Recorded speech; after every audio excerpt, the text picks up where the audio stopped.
started with. All right, BTC, congratulations. You just got yourself another YouTube video. Here we go. Are we ready? Your stupid fucking argument. And a molecule is not an atom. Here we go. Turpentine. Let's look at the molecule of turpentine, shall we? Where's my molecule? Let's look at the turpentine molecule. Oh, look. It's a giant benzene ring with a bunch of methanes attached to it. Do you realize how huge this molecule is? A lot of atoms. It's a lot of atoms. Let's count the carbons. 1 carbon, 2 carbons, 3 carbons, 4 carbons, 5 carbons, 6 carbons, 7 carbons, 8 carbons, 9 carbons, 10 carbons. It has 11 carbon atoms in it. So yes, turpentine is less dense than water. But it is a gigantic fuck-off molecule, which is what allows it to interact with a multitude of wavelengths in the visible spectrum. Water, on the other hand, like a big antenna, is a very tiny molecule. If I remember correctly, it's only about 250 to 300 nanometers across, which means it has very few wavelengths in the visible spectrum it can interact with. Mostly blue light, just like oxygen and nitrogen, which are about the same size. And why does water refract light more than oxygen or nitrogen?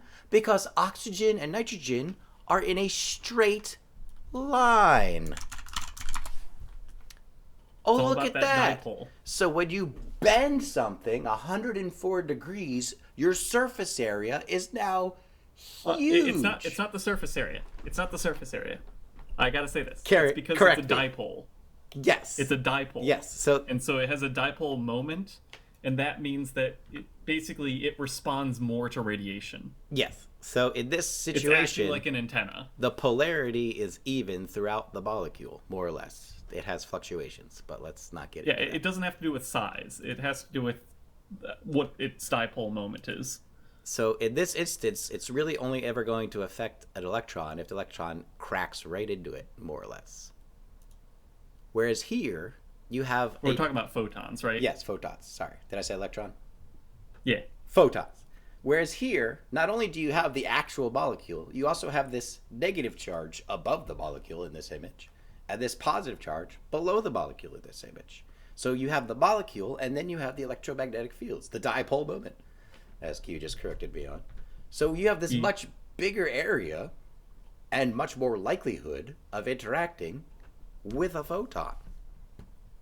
And then we go back to turpentine, which is the gigantic fucking molecule is going to do that even more.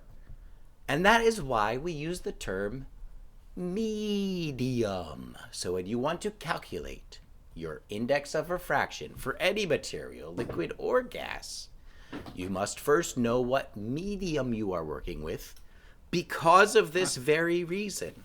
Then once you know what medium you have, you can calculate based off of that medium what effects temperature and pressure will have beyond your baseline of that medium. And normally the baseline medium reading for index of refraction, I believe, is room temperature, 28 degrees Celsius, and 1 atmosphere of pressure. That's usually how they calculate it. But there are tables for most gases that will tell you their exact index of refraction for a bunch of temperatures and a bunch of pressures. And that's why you can't compare the two. When you try to compare the density of turpentine to the density of water, you are comparing two completely different molecules, and so you can't compare their densities because they're two different things that interact with light at a fundamentally different level. They affect different wavelengths at different strengths. They're not I got my the textbook same. Open. I'll pop you in big screen. You can join the One YouTube sec, video. let me set up a little setup here. Although I don't think you show up on my YouTube video. Maybe I could do this. Oh no! It's a first. We're gonna throw TikTok on TikTok And it's going to screw everything up for you guys, but it's going to Oh, work boy. for me. I gotta adjust my phone stand here. I didn't realize I could do this. I should have done this long ago.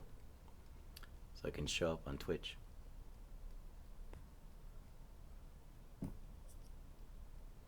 N2 and O2 are not bigger than H2. They're about the same size. And as we already established, there is the dipole electromagnetic field around the O2 molecule, much larger than nitrogen or There we go. oxygen. They're all about 300 nanometers. These are the equations that govern how light or any electromagnetic field interacts with matter. So again, electromagnetic waves and matter.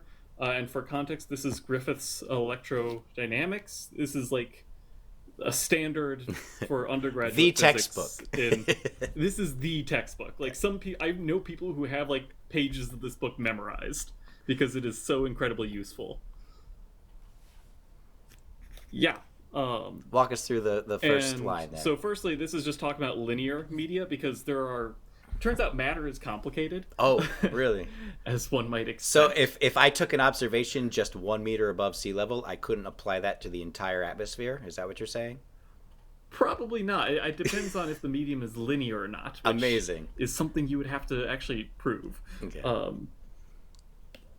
But the idea is that the components of matter that make up your medium could themselves act like very, very tiny dipole moments, electric dipole moments, or magnetic dipole moments. Because the magnetic dipole moment will actually also impact how it interacts with the matter. But that's 90 So that would be degrees like to the electric, right? It doesn't have to be. That's only for light. Okay. That's only for when one changes the other. Fair enough. If it's just the setup of your equations, you can set it up however you want. Okay. But the idea is that the electric and magnetic dipole moments of the components of your matter that you're traveling through will have a significant impact on what the speed of light is through that medium, according to these equations here. Mm-hmm. So these are basically Maxwell's equations for electric and magnetic fields in a medium, and then you would solve the wave equation like you would normally in a vacuum, and then you'll get that the new speed of light is equal to this value right here. This is your index of refraction. Oh, shit. Yes. So epsilon and mu here, these are your these are the let's see, what's the actual term for them?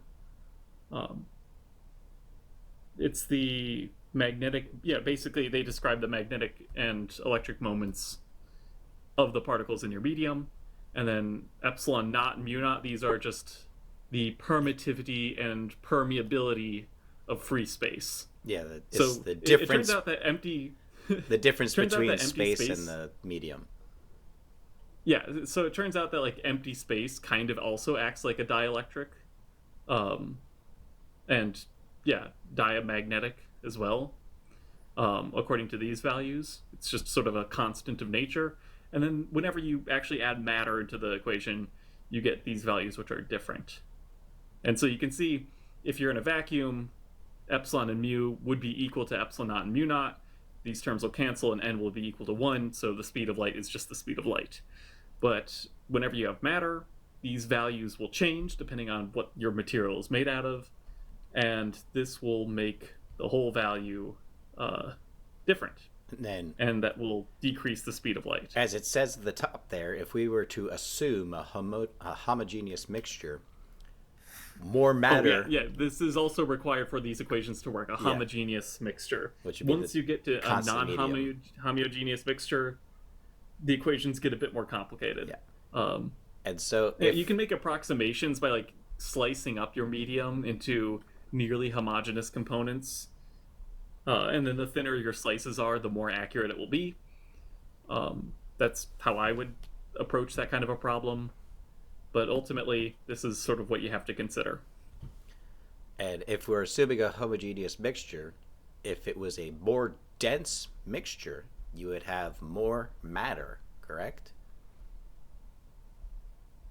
Wait, say it one more time? So if we're assuming a homogeneous mixture, Mm-hmm. and we take one at one density and one at a higher density, the higher density one would be more matter, therefore more refraction. Yeah, or more of the dipoles crammed into a smaller area. Yeah. Again, it's not really mass. These equations don't really care about mass. They care about, like, how much of a dipole moment is there in a region. Got it.